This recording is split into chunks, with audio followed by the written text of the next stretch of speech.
So are political parties and state governments going to walk the talk after this National Integration Council meet, and are curbs on social media necessary in the time of riots? Joining us tonight is commentator Shahid Siddiqui, who's part of the National Integration Council and attended that meeting today. We have Jai Narayan Vyas, spokesperson of the BJP, Pawan Verma, cultural advisor to Bihar Chief Minister Nitish Kumar, also Gaurav Bhatia from the Samajwadi Party, and shortly we'll be joined by Abhishek Singhvi of the Congress Party. Let me ask Shahid Siddiqui first. Shahid, the NIC this time has met after a gap of 2 years. Ever since it was established in 1962, which is more than 50 years ago, it has met a grand total of 16 times. There's a lot of skepticism about whether these meetings actually achieve anything, and a lot of cynicism, especially at this time when we're seeing some pretty polarizing politics taking place ahead of the elections. Nidhi, it's unfortunate that this platform, which could be used to bring the country together, is mainly used for politics. It's used as a formality, not to tell the nation that we are united, but to address various vote banks and tell them, look, we are doing something for you. But they don't mean to do anything. Those who are organizing the meeting are not serious. Those who are attending are not very serious. Most of the speeches were prepared by Babus, read by the chief ministers and others. There was no real discussion and debate on how to meet this challenge. Yes, social media is a challenge which has to be met, but how to go about it? How to, without really curbing the freedom of expression, how to go ahead and how to meet this challenge of technology, meet the challenge of communalism, meet the challenge raised by various groups and forces today in the country, that I didn't see any sign of that. Okay, so you believe that it's become a highly politicized meeting and one which is actually polarizing instead of dealing with the problem at hand. Abhishek Singhvi, I'll take that criticism to you. Has a meeting like this been reduced to a talk shop at the end of the day? Everyone has these platitudes that they make about the importance of secularism, the importance of keeping the country together, but how many people do you think who walked away from this meeting today will actually do that?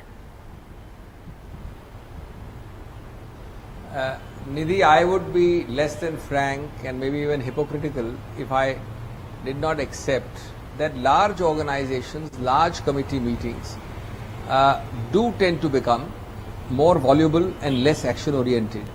That is by the very nature of the body. As they say, the very nature of the beast defines it. But that is not to say that some amount of symbolism and meetings like this are not necessary. That is not to call for an abolition of the NIC. It is at its level an institution which even symbolically tries to address a very major issue, and therefore that symbolism must remain. It must also meet on fixed intervals. I would suggest not less than once a quarter, preferably every 2 months. But a lot of reform is required, and unless all political parties come together, it can't be done. Number one, it is important always prevention. An ounce of prevention is better than a ton of cure. So we have to take out nitty-gritty methods of prevention of communal issues, and that has to happen only through subcommittees and even micro committees of the NIC. Ultimately, as you know, a body like the NIC, which does not have any coercive powers, cannot do beyond a point. But if at each meeting all political parties put down their minutes in point form and then ask for compliance reports at the subsequent meeting at micro subcommittee level, then it can become a more dynamic body. Unfortunately for that, we don't have the requisite consensus. No, and therefore, therefore you admit that it is wanting. You admit that it is wanting. Nidhi, I would like to come in. Shahid has an intervention for you. One second. Shahid has a quick question for you. It's not fair for me to say otherwise. Yeah, sure. At least you're honest about it. It needs to be made reinvigorated. And one more thing before I finish. The concrete steps which are more important than merely, this is what I'm trying to say, just half a second, Nidhi, is that these bodies have their own relevance, but they are not substitutes for other vital nitty-gritty measures. For example, like the communal violence bill, which is languishing in Parliament for so many years. For example, like the concrete steps to be taken to prevent a riot, a kind of an action plan, a flow chart. Yes, we're going to talk about that. Compliance report of the previous committee's meetings. On the next NIC meeting, how much have you complied with the previous recommendation of NIC?